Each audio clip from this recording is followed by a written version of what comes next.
welcome to this overview of the Renewable Energy Technology series at the University of Alberta. I am one of the courseware developers and the instructors for this program, as well as a few others that we're going to talk to in a few minutes. This is a very exciting course, and I want to wish you all a happy Alumni Week. And I'm excited to kind of go over the growth of renewables, the future of this next frontier, what's happening in Alberta, and what's happening internationally. This will be a collaboration between Block CDU Learning Corp and the University of Alberta, and arguably one of the first certificates or overviews of this kind in Canada. So without further ado, my name is Cameron Jones. I write curriculum on sustainable energy, corporate social responsibility with Block's EDU Learning Corp. I have a background working for the Department of Energy in Alberta. I also have a startup here in Toronto where we do drone reforestation. We're planting trees with drones. I write courses on corporate social responsibility. I've also worked for the UK Energy Research Centre in the past, so this is very near and dear to me. And then one of my colleagues who will also be an instructor for this course is Gabriel John. He works at the Department of Energy. He's got over a decade of experience crafting renewable energy policy, working with renewable energy developers, and he will be a very, very strong asset to this program. We're excited about it. Okay, so why sustainable energy? I believe that many of you who clicked on this link and are interested in this program probably joined because you're in a bit of a conflicted place. On one hand, you're uniquely informed about the state of the environment and societies across the globe. Some of you may feel inspired and ready to take on these global challenges, and some may feel admittedly deflated. To be frank, in my perspective, the situation is worse than most people think. That's why we are developing this courseware. That's why I have an environmental startup. I think it's way worse than most people think. I don't think it's just some stranded polar bears, hotter than average summers. It's like the tangible destruction of ecosystems, water supplies, habitable environments everywhere. You're probably experiencing a lot of this with the smoke that's billowing through Alberta up from California right now. And that is a pretty common occurrence in Alberta, where I lived for about 5 years. Fortunately, I think we are now at arguably the most critical juncture of this century. We're at a place where advances in technology, the falling price of renewable technologies are kind of equipping us with the tools to make tangible improvements. Over the last few years, major corporations like Google, like Amazon, have committed billions of dollars to renewable energy innovation. Falling costs, a decreased perception of risk, have significantly enabled renewable energy implementation over the last decade and led to the expanding of mainstream capital investing in this space, of which Alberta is subject to a lot of this windfall investments. And I'm going to talk about some really, really cool projects that are happening in Alberta right now. In 2018, just for context, the levelized cost of electricity from renewable power generation technologies, it actually dipped below the cost of fossil fuels in many markets, which has since propelled this corporate investment in renewable energy and clean technologies even further. According to a recent report by Bloomberg Energy Finance, world renewable capacity investment is expected to reach about $300 billion this year. This translates to essentially a doubling of investments in renewable energy over the coming decade. So, what's your potential impact? I mean, achieving the energy system of the future, where our economy is electrified and powered by renewables, smart grids, where electric vehicles and the Internet of Things are ubiquitous. It requires that we have a competent and a trained workforce, able to help scale proven technologies and develop innovations that can fulfill industry's gaps. So this last decade, I think, has been a turning point for renewable energy, and the next decade will require a trained, critical thinking workforce that's going to manage this transition. That's what this course is about. Okay, so let's talk about Alberta. Alberta is a very exciting domain to be involved in right now. Currently, there are about 10 gigawatts. Each gigawatt represents a billion watts of energy, and there's about 10 gigawatts right now of renewable energy projects in the pipeline. These are going to result in hundreds to thousands of new jobs in the province over the coming decade. Right now, Alberta actually employs probably one of the largest workforces in clean energy technology. There's about 26,000 Albertans in this sector working right now, and that number is set to grow. Actually, there's a great quote here at the bottom from Hastings Simon over from Pembina Institute in Calgary. It says, as this industry ramps up, we're going to need to have more workers that are active in those areas. And that is unequivocally the truth. Right now, Alberta, just speaking about wind alone, probably has one of the best, if not the best, onshore wind resources available in the entire country, but is only tapping 1% of the potential. This image you see on the right here is Rattlesnake Ridge, and that's a wind energy development that's worth $200 million, and it's going to long-term employ over 150 individuals in the province. So it's an exciting place to be operating and entering as a trained workforce. Let's talk internationally a little bit. Energy consumers are seeing utility scale solar and wind. So this is large industrial solar and wind projects, not just those that are installed on residential units and on homes, but actually renewable energy projects that are designed to support commercial businesses as well as industries that are operating in the province and internationally. Um, so we are seeing utility scale solar and wind combined with battery storage needed to implement these power sources becoming increasingly more competitive and attainable. I mentioned before that renewable energy prices are declining. Between 2009 and 2017, I love this graphic from REN 21. Between 2009 2017, less than a decade, prices dropped by 76% for solar panels and by about 34% for wind turbines, making them, for the first time, competitive alternatives to fossil fuels and also to other traditional low carbon fuel sources, things like hydro and nuclear power. There's an interesting economics theory, and we'll talk about in this class. It's called Swanson's law, and it essentially states that the price of solar photovoltaics, so solar panels, decreases pretty consistently by about 20% every time there's a doubling in global solar capacity. This reflects a phenomenon that's kind of seen across many different technologies. You can think of your own like desktop or your laptop. Um, those are technologies that over time become much, much more cost competitive and more efficient.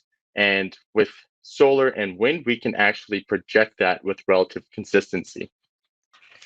As of 2019, there were 11 million jobs in the renewable energy sector. Solar energy actually accounted for the largest share of this employment. And I'm going to show you another graphic here in a second that speaks to that. In Canada, in 2017, there were 300,000 individuals working in renewable energy and clean energy tech. That number is steadily growing. So each of these individuals you're going to see in this graphic here represent 50,000 jobs. The industry is growing at a rate of about 1 million new jobs for clean tech professionals every single year. And Canada is making up a decent and growing share of this.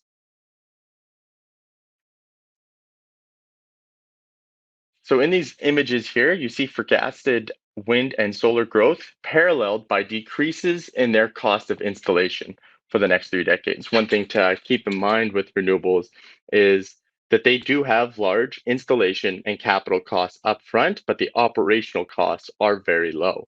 It doesn't cost near as much to maintain a wind or a solar farm because they run on their own. You don't need large facilities with staff shutting off or ramping up thermal units. So it's the installation cost that is really the largest obstacle and I would say kind of hindrance to these technologies. But fortunately, we know that those installation costs are radically decreasing over the next 3 decades, as is evidenced in this graph here. So this is actually from the Canada Energy Regulator's Energy Future 2018 report, which projects Canada's energy supply and demand out to 2040. Once built, power plants have operating costs, which are kind of the bulk of their just the running kind of project costs. but like I mentioned, those are actually a pretty small component. Um, and I think Canada is very, very poised and well positioned to benefit from its abundant solar and wind resources over the next few decades.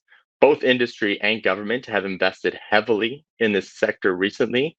There's a lot of differences between provinces in what kind of subsidies and policies, regulatory frameworks they have to incentivize the development of renewables. And we're going to break that down. And we're going to break it down between Alberta, British Columbia, Ontario, the Maritimes, and we're also going to break it down internationally. Because if you want to enter the workforce, you want to develop and implement your own projects, you need to know what you can leverage in terms of government support. And fortunately, there is a lot available in Canada right now, and there's set to be more. So this is it.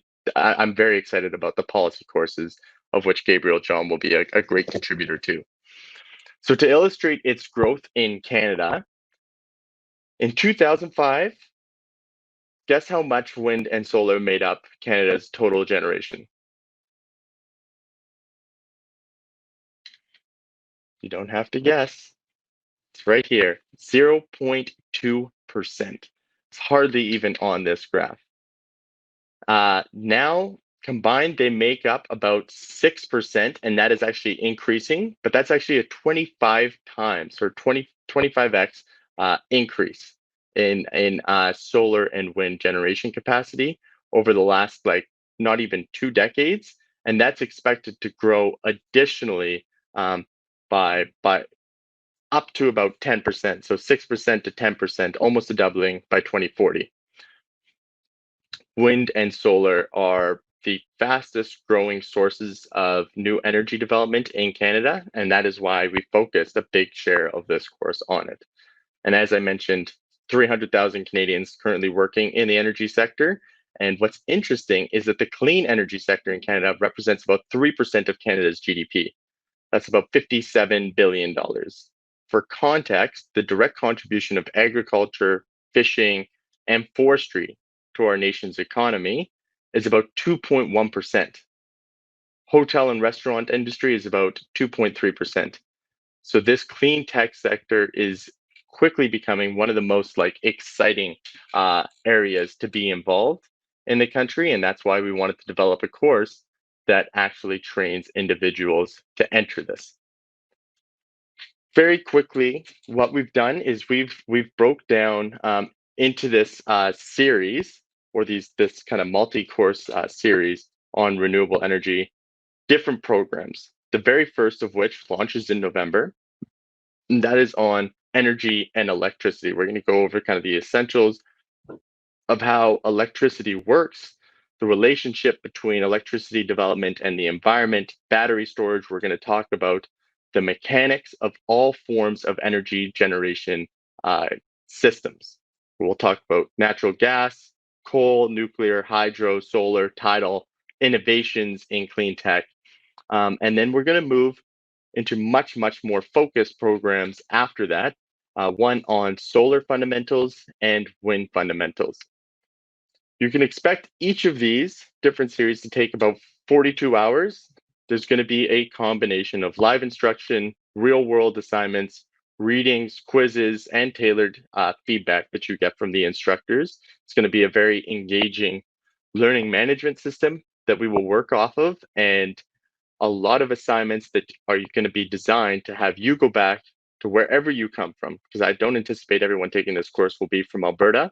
It's an international program, but I want this to be relevant to everybody who attends. So the assignments are going to be on what is happening in your own country. We're going to look at working out the economics of a renewable energy development in any select area near where you live, how to determine the energy output. How do you take that energy output based on the concentration of solar resources, solar radiation, wind resources in the area, and actually translate that to dollars generated over the course of a year, looking at the installation costs, how do you negotiate that type of development, and then how do you also consult with the public to get approval for these projects. So of course, NIMBYism will be a big component.